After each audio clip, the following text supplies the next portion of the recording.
I'm at Portland Nursery on Star Street with Sarah. And Sarah, you know, it's that time of year, it's seed starting time, and I see you have so many different kinds of seeds. We do. We have a lot of starts as well, but if you're looking for something specific or a bigger variety, you can usually find it in our seed section.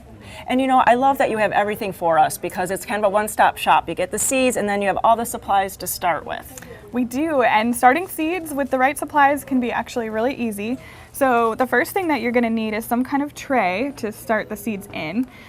So we've got these little peat pots here that will actually break down, so you can kind of cut those apart and plant the seedlings directly in the soil. That makes it easy. Or some of these plastic ones, which you can kind of squeeze apart. That way you can up pot some of your seedlings into a bigger pot if it's not quite warm enough out, which we will show you an example of later. Right, and then I see you have heat mats, so that would really be helpful too.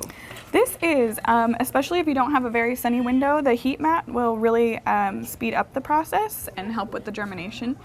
So that's a great little add-on for gardeners. We also have this little windowsill mat that can kind of handle some of, so it goes right in your windowsill. Smaller space, right. Yeah. And then too, you have to have special soil because you can't just use any soil. You do. You don't want to pull out soil from your garden.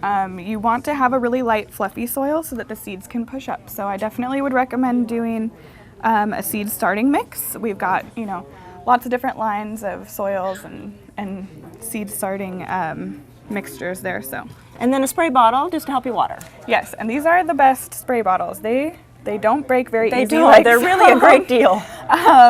So having a little spray bottle and keeping them nice and moist if you notice that they're drying out is really important. Very important. So you really want light, heat, and moisture for some seeds. And so that brings us to the other part, which is that we also sell lights if you need to supplement light. Yeah, perfect.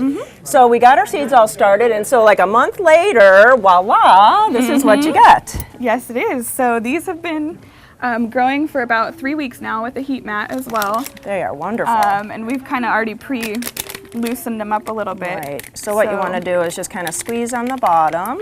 Yes. And then, they are just trying to jump out of there. I'm going to get this one here. I didn't hold it enough. And so, yeah, there you go.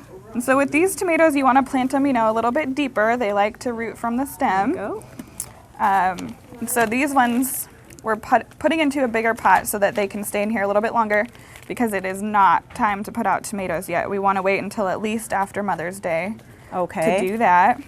And so if they get too big from here, you can always put it in a bigger pot too. Yes, you can always do the same process but with a larger pot. And I love that on the seed packs, there's so much information.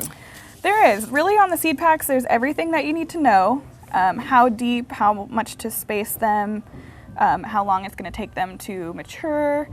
Sarah, I noticed the soil you use, so let's talk about that. Yeah, so we recommend using a natural and organic just because if it's going to be something edible, it's nice to have the assurance that there isn't some other kind of fertilizer that you wouldn't want to be growing food in. Yeah. Well, you have made it so easy. I think you've taken all that fear out of seed starting. It really is an easy process and a lot of fun, and look at all these plants that you get. Yes. So if you have any questions, please go to your independent garden center or come down to Portland Nursery. They have 2 locations. They have all of the information, all of these great supplies, and get those seeds started for your garden this year. Thanks so much, Sarah. Thank you.